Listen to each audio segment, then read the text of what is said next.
Ain't it funny how the mighty have fallen? Disney's The Acolyte was way over budget at $230 million.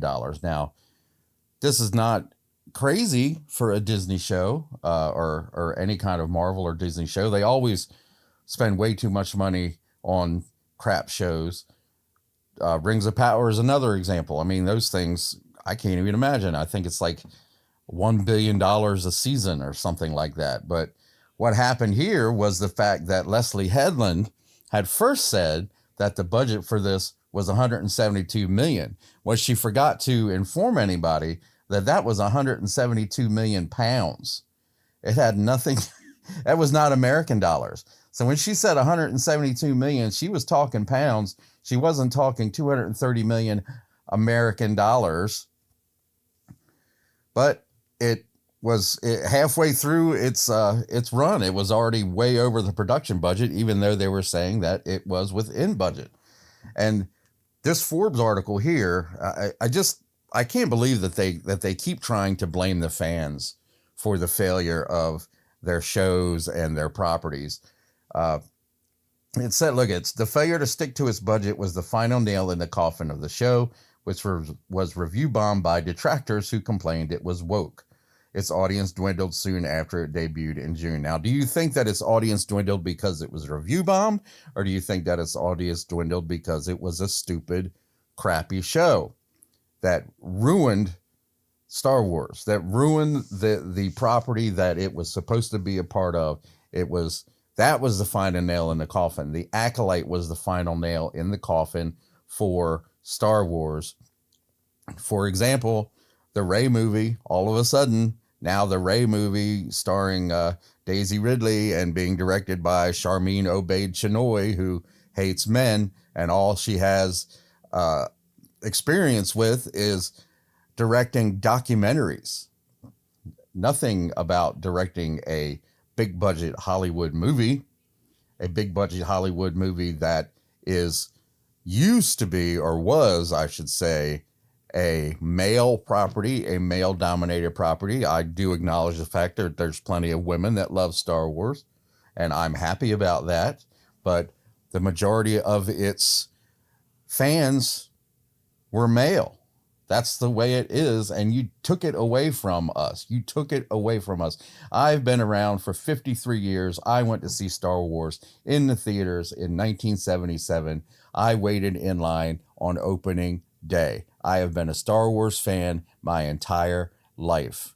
And the reason that I was a Star Wars fan was because it was made for my type of personality. I'm a boy, okay? I like science fiction. I like space. I like heroes. I like space battles. I like lightsaber battles. And you took all that and you turned it into a gay propaganda piece. Which, hey, it had lightsaber battles in it, but I wasn't willing to watch them because I don't give a crap about a bunch of gay people running around in space lighting fires in a no oxygen environment.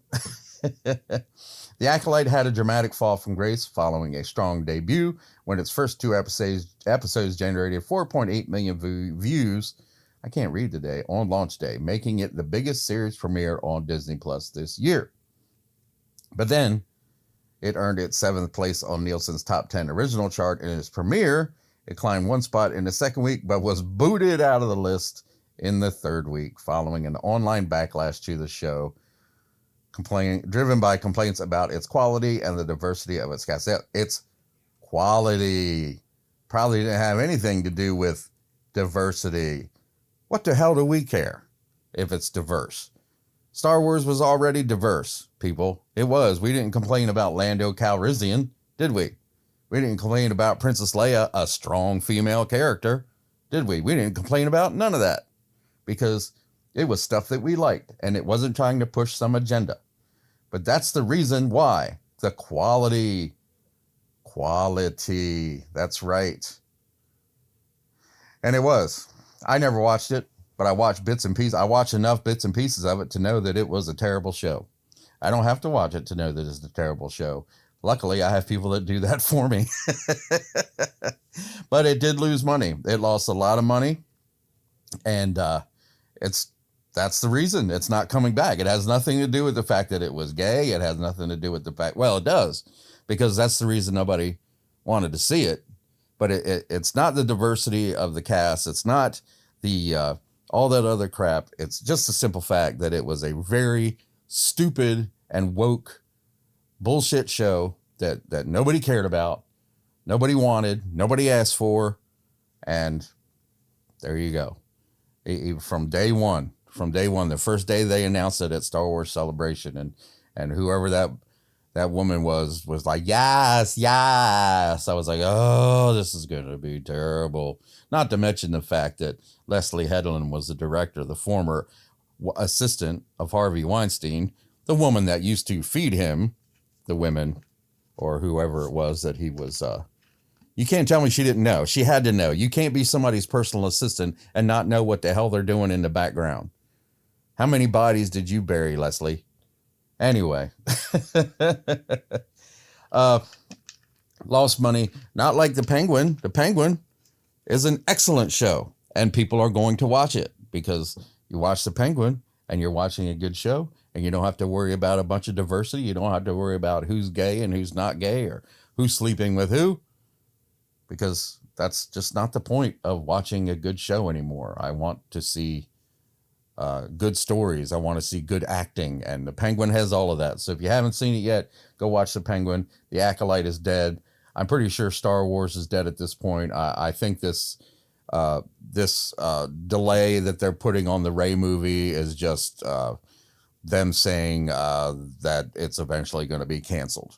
They're delaying it now, but then when it's supposed to be to not even start shooting until 2025. And I think they're delaying, that's what they're delaying it to start shooting in 2025. So they haven't even started shooting it yet. They don't even have a script yet. So I guess we'll wait and see, but I'm pretty sure there's not going to be a Rey movie. I'm pretty sure. I really think after The Acolyte and the failure that it was, that Kathleen Kennedy is just, she's holding on for dear life. At this point, she's holding on for dear life, and she's losing her grip. And I really hope so. I hope to God that they figure something out. I don't think Star Wars can be saved at this point. Unless they did what Disney did when they first bought it and got rid of all the books and all that other stuff and turned that into Star Wars Legends. If someone else could wrench Disney out of wrench Lucasfilm out of Disney's hands, they might be able to just go back and say, okay, none of that stuff took place. We're just going to start over. It's already too late. I mean, you still got Harrison Ford. You still got Mark Hamill, but we've lost Carrie Fisher.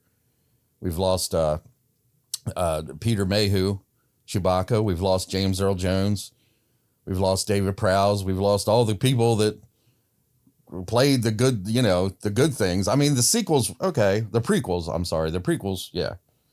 I'm getting off topic. Anyway, I just wanted to point out the loss and forgive my rambling. Anyway, thanks for tuning in. Thanks for sticking around and listening to me rant. And bye for now.